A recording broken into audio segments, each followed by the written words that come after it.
Hey everybody, this weekend we're at the Foley ASA tournament here in Foley, Alabama. This weekend's tournament coverage is brought to you guys by Lancaster Archery Supply. Rob and Carol, amazing people. You've had a lot of experience with Rob. Oh yeah, great people. Archery is obviously their life, and it's evident when you see everything that they do for archery. They're just unbelievable people, and their business is fantastic. So.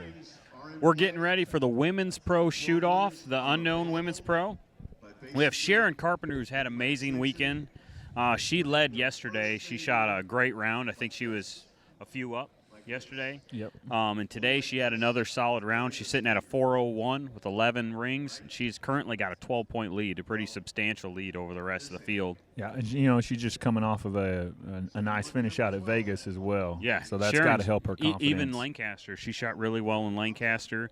Kaylee Johnson, she's in second at a 389. Emily McCarthy's at a 387. Tied with Cara Kelly, who's also at a 387, and Connie Griffin's in fifth at a 386. So we've got a pretty tight race from second to fifth. You know, Connie had a really good day today to come back from yesterday's performance to, get here in this shoot-off. So I know she was really excited earlier, and I'm sure she'll bring that over into the shoot-off with her. It's good to see Connie in a shoot-off because she works really hard. You always see, she's pretty good about posting on Facebook, and stuff. She's been working hard at shooting even in bad weather, and it's good to see, some of that stuff paying off really well and see her in the first shoot-off here.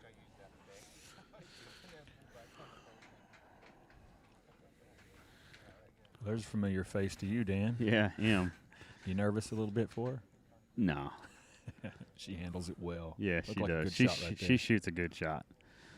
Sharon's got a good-looking shot this year. She's worked really hard on the dot game, which I think's really polished up her shot this year. Absolutely. Anybody that shoots that dot game well, it definitely helps. And you can see Connie, she's holding for a long time. Yeah, she's in that one, making sure she makes a good shot. Looks like a good shot as well. She got a 10 out of it, from what I see.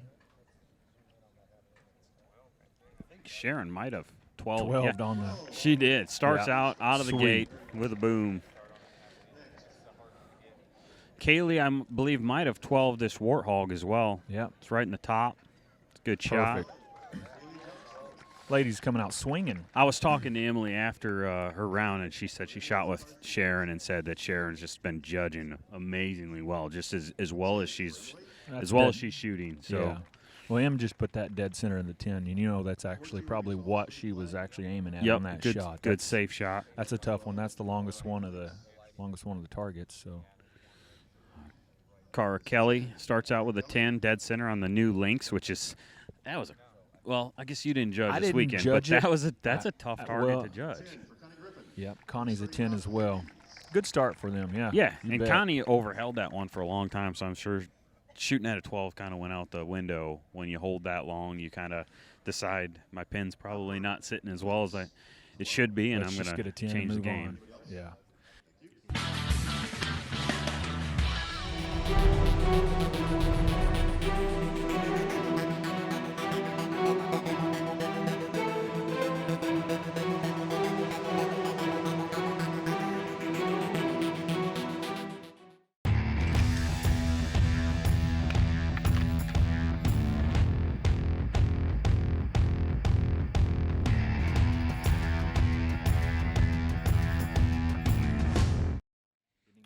All right, so here we're going into the second arrow.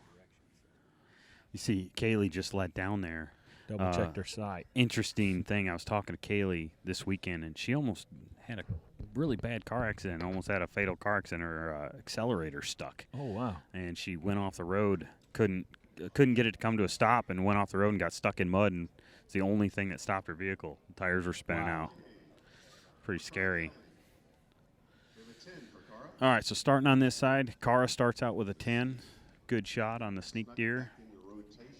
We have Emily on this new links. Upper 12 call, 10. Emily McCarthy. Looks like she should have called lower 12. Well, or I think it worked out real well. Yeah. Considering. There's an 8, our first 8 of the shoot-off. She's been playing around a lot with calling uppers because she's has a tendency to kind of underjudge, if anything. So, well, it helps you get aggressive as well. Sharon's just off the 12 on the Warthog. Yeah, that's a good shot. And she didn't need a 12, really, you know. No, she's got such a comfortable lead. I mean, I don't look for Sharon to really come out and do anything aggressive. It looks like a pretty good shot on Javelina, maybe a little out to the left, just a hair. But that's definitely a good shot at it.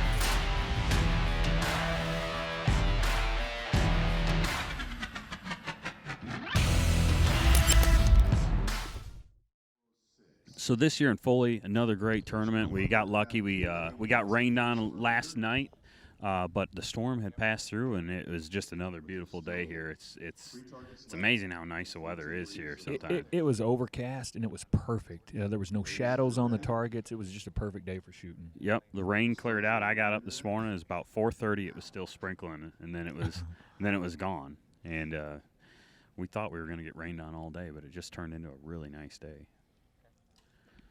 Kaylee shoots fast. Maybe just a little low on that. Just a little low on that lynx, maybe. It's close to a 12, though. That's definitely a 10 on the deer for M. I think it's an 8 low for Kaylee on the lynx. Looks pretty good on the mule deer out there. Maybe just a hair left of the 12 for Sharon, but all she really needs is a center 10, so I'm sure that's what she was shooting at. We got an 8 for Cara Kelly. Got a lot of 8 shot on this round, it looks like.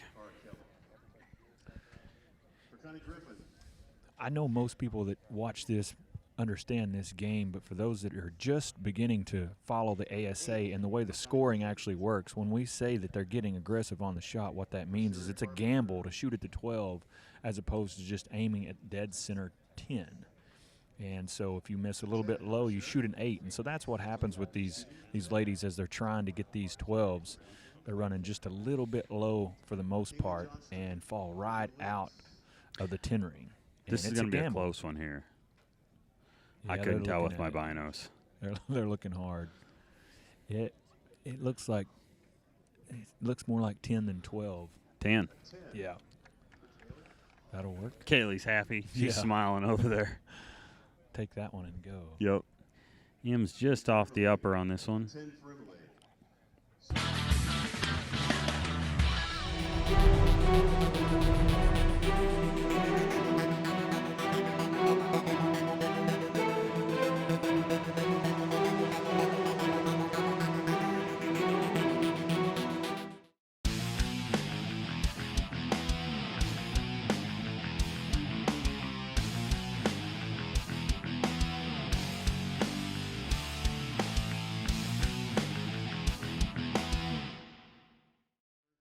Kind of looks like everybody's running a little bit left on that deer, and you kind of wonder about the lighting out here.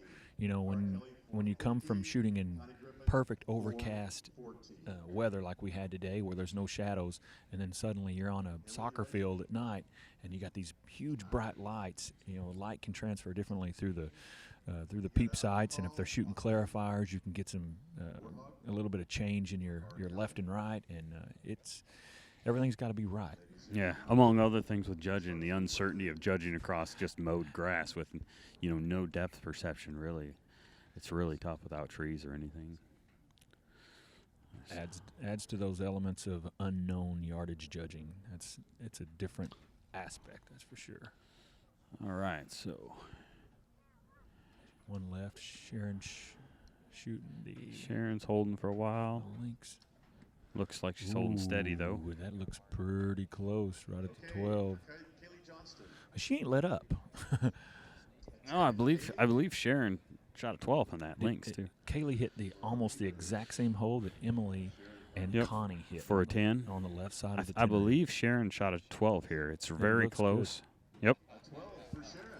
Just taking that lead even further away from the the crowd. You might as well. I mean, when you're shooting that well and everything's just clicking for the weekend, I feel like more tournaments get lost sometimes on people that back off and play it safe than when you just keep doing what you've been doing that got you there. Well, Bobby Ketcher used to tell me, when the train's rolling good, you don't jump off the tracks.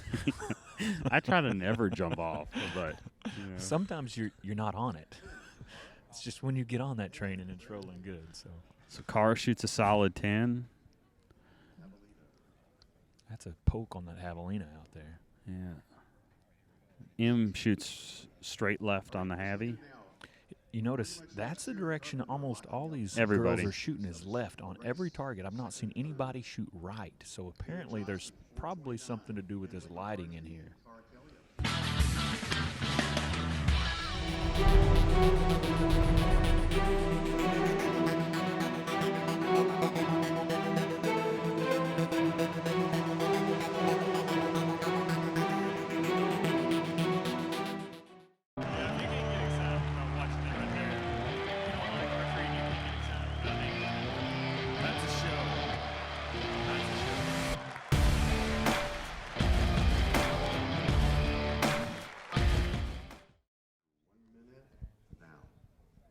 All right, so here we go with the last target for the women. Sharon Carpenter still leading. She's got a very comfortable lead.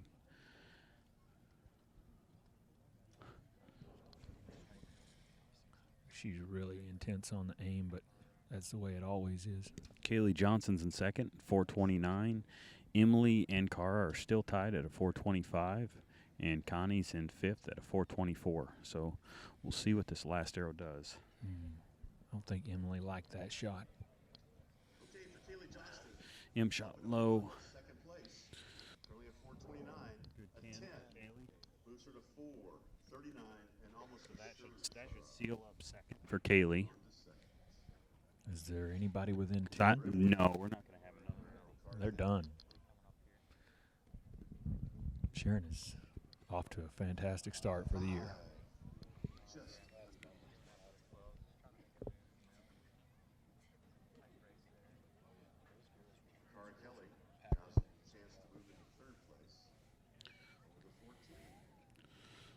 Cara shoots an 8. Again,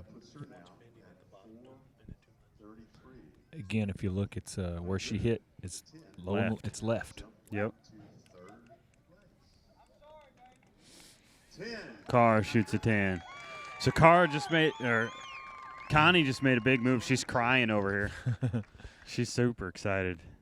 That's Connie's first podium in a long time. She's super happy right now. Well, you just mentioned how hard she's worked. That's fantastic. Absolutely, and and sometimes it happens quick. She's sitting there in fifth place with one arrow to go, and the other two that were ahead of her end up both shooting an 8. She shoots a solid 10 to kind of make a move and move up to. Sometimes it doesn't take 12s to. No, it doesn't. Make It's good, solid, moves. smart shooting. Yep.